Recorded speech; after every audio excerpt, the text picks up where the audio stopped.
السلام علیکم۔ اس ایپیسوڈ کے آغاز میں ہم دیکھتے ہیں وزیر صلاح الدین اپنے ساتھیوں کے ہمراہ موجود ہوتے ہیں۔ اسی لمحے خلیل آ کر بتاتا ہے شام سے بری خبر آئی ہے۔ سب پریشان ہو جاتے ہیں اور خلیل ایک خط صلاح الدین ایوبی کو دیتا ہے جسے پڑھتے ساتھ ہی وہ کھڑے ہو جاتے ہیں اور ان کے منہ سے بے ساختہ نکلتا ہے عمر ملا حضرت انہیں شہید کر دیا گیا ہے۔ یہ سنتے ساتھ ہی سب غمگین ہو جاتے ہیں۔ دوسری جانب زمرد دعا لے کر شمس خاتون کے پاس آتی ہے اور دعا پلانے ہی لگتی ہے کہ فاطمہ خاتون کہتی ہے رک جاؤ، سب سے پہلے میں تم سے بات کرنا چاہتی ہوں۔ زمرد پریشان ہوتے ہوئے کہتی ہے کیا مجھ سے کوئی غلطی ہوئی ہے والدہ؟ یہ سن کر فاطمہ خاتون کہتی ہے ہمیں شبہ ہے کہ شمسہ کو زہر دیا گیا ہے۔ یہ سن کر زمرد انجان بنتے ہوئے کہتی ہے کیا آپ مجھ پر شک کر رہی ہیں؟ تو فاطمہ اس سے کہتی ہے تمہیں ایسا لگتا ہے کہ ہم تمہارے بارے میں سوچ رہے ہیں اور اس سے تمہیں تکلیف ہو سکتی ہے، لیکن محل میں کام کرنے کی قیمت ہوتی ہے بیٹی۔ تو زمرد کہتی ہے لیلا نے آپ کو یہ بتایا ہے نا، میں جس دن سے آئی ہوں وہ سلطانہ شمسہ کے بارے میں مجھ پر شک کر رہی ہے۔ یہ سن کر فاطمہ خاتون کہتی ہے ہمارا موضوع لیلا نہیں ہے۔ تو زمرد کہتی ہے لیکن اس نے میرے کمرے میں گھس کر ان جڑی بوٹیوں کا سفوف چرا لیا ہے جسے میں دوا بنانے کے لیے استعمال کر رہی تھی۔ تو فاطمہ خاتون اسے خاموش کرواتے ہوئے کہتی ہے تمہیں احتیاطاً یہ دوا پہلے پینی ہوگی، تم اگر اپنی بے گناہی ثابت کرنا چاہتی ہو۔ یہ سن کر زمرد ایک دم سے دوا پی لیتی ہے اور اسی لمحے کو یاد کرتی ہے جب زہر کے ساتھ اسے تریاک بھی دیا گیا تھا، اور پھر اس خیال کے بعد وہ کہتی ہے میں نے ہمیشہ سلطانہ شمسہ کے بارے میں بہترین سوچا ہے۔ تو فاطمہ خاتون کہتی ہے دیکھتے ہیں وقت آنے پہ معلوم ہو جائے گا۔ دوسری جانب وزیر صلاح الدین غصے سے کہتے ہیں وہ منافق گمشتگین کافر صلیبیوں سے بھی بدتر ہے، مجھے یقین تھا کہ وہ ایسا گناہ کرے گا جو رحمان کے عرش کو ہلا کر رکھ دے گا۔ یہ سن کر بورو کہتا ہے وہ سلطان نور الدین زنگی کی ہر یاد پر حملے کر رہا ہے، اس کی نفرت صرف ہم سے نہیں ہے بلکہ تمام مسلمانوں سے ہے۔ وزیر صلاح الدین کہتے ہیں یہ بیکار میں نہیں تھا کہ اس نے صلیبیوں کو امن کا پیغام بھیجا، اتحاد سے اس کا مطلب ہے کہ مل کر کام کرتے ہیں۔ اب سے جو آدمی اس تخت پر بیٹھا ہے وہ ہر لمحے امت محمدی صلی اللہ علیہ وآلہ وسلم کے لیے عذاب ہے اور اسے مارنے کے سوا اب کوئی راستہ نہیں ہے۔ وہ چاہے مجھے کتنا ہی اکسائے لیکن میں اسے یہ کہنے کا موقع نہیں دوں گا کہ سلطان صلاح الدین نے شام میں سلطان نور الدین زنگی کے تخت کی سرزمین کی طرف پیش قدمی کی ہے، وہ سرزمین ہمارا وطن ہے۔ یہ سن کر بورو کہتا ہے لیکن اس کے دروازے ہم پر بند ہیں، ہم یہ دروازے توڑے بغیر گمشتگین کو کیسے ختم کریں گے؟ یہ سن کر وزیر صلاح الدین ایوبی کہتے ہیں میں اسے اسی کے طریقے سے ختم کروں گا، میں اس کے خلاف سازش کروں گا، میں اسے مسلمانوں کے خون کا ایک ایک قطرہ بہانے کی اجازت نہیں دوں گا اور اسے تخت سے اتاروں گا۔ اب میری قبر کھودو اور ہر طرف اعلان کر دو کہ صلاح الدین ایوبی کو مار دیا گیا ہے۔ یہ سنتے ساتھ ہی سب چونک جاتے ہیں اور پھر علی پوچھتا ہے میرے سلطان آپ یہ کیا کہہ رہے ہیں؟ تو جواباً وزیر صلاح الدین کہتے ہیں صحرائی حملوں کے بارے میں سوچو، مصری شکاری اپنے شکار کو پنسانے کے لیے مرنے کا ناٹک کر رہا ہے۔ یہ سنتے ساتھ ہی سپاہی مسکرا دیتے ہیں۔ دوسری جانب قدس میں ماریا بیلڈون سے کہتی ہے میں شہزادی سبیلا کی شادی کے اچانک فیصلے پر بہت زیادہ پریشان تھی۔ یہ سن کر بالڈون کہتا ہے میں بھی وہی تکلیف محسوس کر رہا ہوں لیکن میں نے شہزادی سبیلا سے بات کی ہے۔ تو ماریا کہتی ہے اور اس نے کہا کہ وہ لاڑگائے سے شادی کرنے کے لیے پرعزم ہے نا؟ لیکن کیا ہوگا اگر سبیلا کو لاڑگائے نے شادی پر مجبور کیا ہوا تو؟ بالڈون کہتا ہے یہ کیسے ممکن ہے؟ تو ماریا کہتی ہے لاڑگائے اپنے فائدے کے لیے کچھ بھی کر سکتا ہے، مت بھولیں اگر وہ شہزادی سے شادی کر لے تو اس کے بادشاہ بننے میں صرف ایک رکاوٹ رہ جائے گی اور وہ رکاوٹ صرف آپ ہیں۔ یہ سن کر بالڈون کہتا ہے آپ ٹھیک کہہ رہی ہیں لیکن مجھے کیا کرنا چاہیے؟ تو ماریا اس سے کہتی ہے آپ اس شادی کی مخالفت نہ کریں بلکہ اسے ملتوی کر دیں، لاڑگائے بہت احتیاط سے چل رہا ہے۔ دوسری جانب زمرد فاطمہ خاتون سے کہتی ہے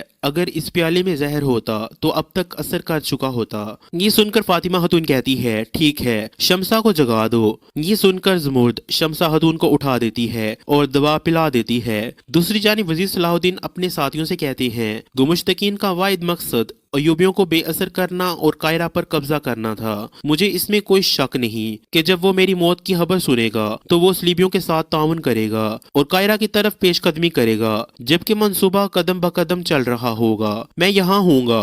नजरों से ओझल तो बोरू कहता है, गुमुश्तकीन पहले मिस्र के लिए एक नायब मुकर्रर करेगा। तो सलाहुद्दीन अयूबी कहते हैं, और यही हमारे लिए एक मौका होगा। तुम जब नायब को पकड़ोगे तो वो शाम के हुक्मरान को पैगाम भेजेगा और उसकी मुखालफत करेगा। गुमुश्तकीन को कायरा आने के लिए सलीबी फौज के साथ तावन करना पड़ेगा। हमारे पास खेल के पत्ते के तौर पर गोक बोरू है, लेकिन इसके लिए हमें उसके दिमाग और शऊर को बहाल करना होगा और उसे यकीन दिलवाना होगा कि असल दुश्मन गुमुश्तकीन है। तो बोरू कहता है, चले मान लेते हैं कि ऐसा हो जाता है, फिर उसके बाद आगे क्या होगा? तो सलाहुद्दीन अयूबी कहते हैं, गोक बोरू अपने खून का हिसाब लेने के लिए गुमुश्तकीन तक जाएगा और वो बहाना करता रहेगा कि वो उसके साथ है। वो मेरी मौत का ऐलान करेगा और कायरा की जानिब पेशकदमी करेगा। वो उसे बताएगा कि फौज की क़यादत करना चाहता है।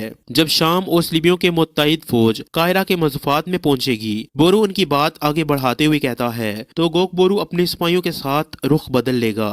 तो सलाहुद्दीन अयूबी कहते हैं, हाँ बिल्कुल ऐसे ही है, लेकिन अहम बात, आप उस दीवान में होंगे जो शाम में मुलाकात करेगा। मंसूबा अच्छी तरीके से आगे बढ़े, इसके लिए आपको अपने मुंह बंद रखने होंगे। ये राज यहाँ पर मौजूद लोगों के अलावा कोई नहीं जान पाएगा। तो बोरू पूछता है, और काजी फाजिल भी? तो वजीर सलाहुद्दीन कहते हैं, आर्जी तौर पर वो भी नहीं जान पाएंगे। हमें ये करना है, लेकिन दुश्मन को यकीन हो जाए कि मैं मर गया हूँ। बोरू दूसरी जानिब एबलन में विलियम बालिन से कहता है, जब ये मालूम होगा कि हम फरार हो गए हैं तो मारिया एबलन में फौज भेज सकती है। मगर बैलियन गहरी सोच में पड़ा होता है। ये देखकर विलियम कहता है, आपका दिमाग अब भी सिबिला की तरफ है ना? तो जवाबन बैलियन कहता है, मेरा दिल और जहन वहीं पर अटका है विलियम। तो विलियम उससे कहता है, शायद वो खुद आपके साथ नहीं आना चाहती थी। तो बैलियन कहता है, मैं उसे जानता हूँ विलियम, अगर वो मेरे साथ नहीं आना चाहती थी तो कोई और वजह जरूर होगी। तो विलियम कहता है, हमारे पास एक धुंधली तस्वीर है, हमें ये भी नहीं मालूम कि हमें जिंदान से किसने बचाया। तो बैलियन कहता है, सबीला के पास इन तमाम सवालात के जवाबात हैं, मुझे कुद्स जाना चाहिए और सबीला से मिलना चाहिए। ये सुनकर विलियम उसके पास आता है और कहता है,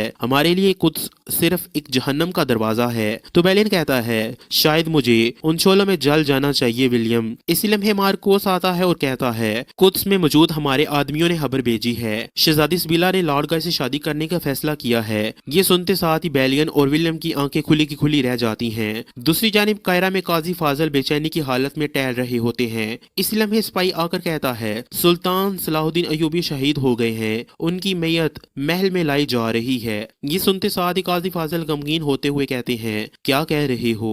ये तुम क्या कह रहे हो? क्या तुम होश में भी हो? ये कहते साथ ही वो सिपाही को धकेलते हुए आगे बढ़ जाते हैं। दूसरी जानिब एबलन में बैलियन कहता है, ऐसा नहीं हो सकता, वाज़े तौर पर लॉर्ड गाय ने सबीला को शादी पर मजबूर किया है। तो विलियम कहता है, अगर शहजादी ना चाहती? तो बैलियन उसकी बात काटते हुए कहता है, तुमने थोड़ी देर पहले एक धुंधली तस्वीर का जिक्र किया, अब वो तस्वीर वाज़े हो गई है।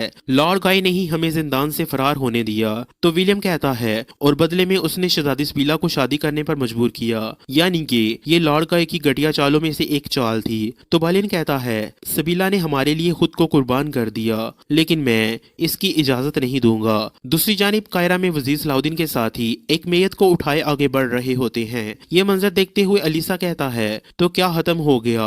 क्या सलाहुद्दीन मार गए हैं? तो उसका सिपाही कहता है, अफंदी ऐसे ही लगता है। मैं क्या कहता हूँ, दोबारा से गुलामों को खरीदने और बेचने का काम शुरू कर दें वापस। हो सकता है कि हमें दोबारा कोई ऐसा मिल जाए जो मिस्र का वजीर बन सके। तो जवाबन अलीसा कहता है, नहीं, हम इंतजार करेंगे और देखेंगे क्या होता है। वजीर सलाहुद्दीन के साथी गमगीन होने का नाटक कर रहे होते हैं। काजी फाजल बोझल कदमों के साथ आगे बढ़ते हुए कहते हैं, ये क्या हो गया मेरे अल्लाह, हम पर रहम फरमा। क्या उम्मत की उम्मीदें इस तरह एक एक करके खत्म होंगी? पहले हमें सुल्तान नूरुद्दीन जंगी के और अब बगैर सलाहुद्दीन के छोड़ दिया मेरे अल्लाह। काजी फाजल बहुत ज्यादा गमगीन हो रहे होते हैं और मजीद कहते हैं, हमारा मकसद बगैर रहम के रह गया मेरे अल्लाह, तो हम पर रहम फरमा।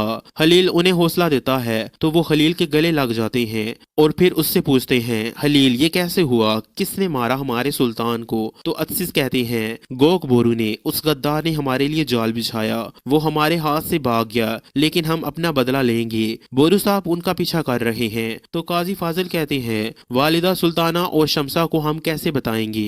या अल्लाह हमें कुव्वत दे। अंदर शमसा खातून उठ खड़ी होती हैं। ये देखकर फातिमा खातून बहुत ज्यादा खुश होती हैं और कहती हैं, अल्लाह ज़मुद से राजी हो, हमने उसे बेवजह बुरा समझा। तो शमसा खातून पूछती है, क्या ज़मुद के साथ कोई मसला है? ये सुनकर फातिमा खातून कहती है, नहीं कुछ नहीं है बेटी, तुम फिक्र मत करो, तुम्हारे लिए सबसे अहम चीज आराम है। तो शमसा कहती है, क्या सलाहुद्दीन के बारे में कोई खबर है, वो किस हाल में है? तो फातिमा खातून कहती है, सलाहुद्दीन बोरू तक पहुंचने के लिए कायरा से रवाना हुआ, वो बाहिफाजत पहुंच जाएंगे इंशाल्लाह। इस लम्हे वहाँ काजी फाजल आते हैं और बहुत ज्यादा गमगीन होते हुए कहते हैं, हमारे सुल्तान हालिक हकीकी से जा मिले हैं। जिसे सुनते साथ ही फातिमा खातून और शमसा खातून को एक जोरदार दचका लगता है और शदीद गम में मुब्तला हो जाती हैं और रो पड़ती हैं। तो इसी के साथ इस एपिसोड का अख्ताम होता है। मिलते हैं नेक्स्ट वीडियो में, तब तक के लिए अल्लाह की अमान में।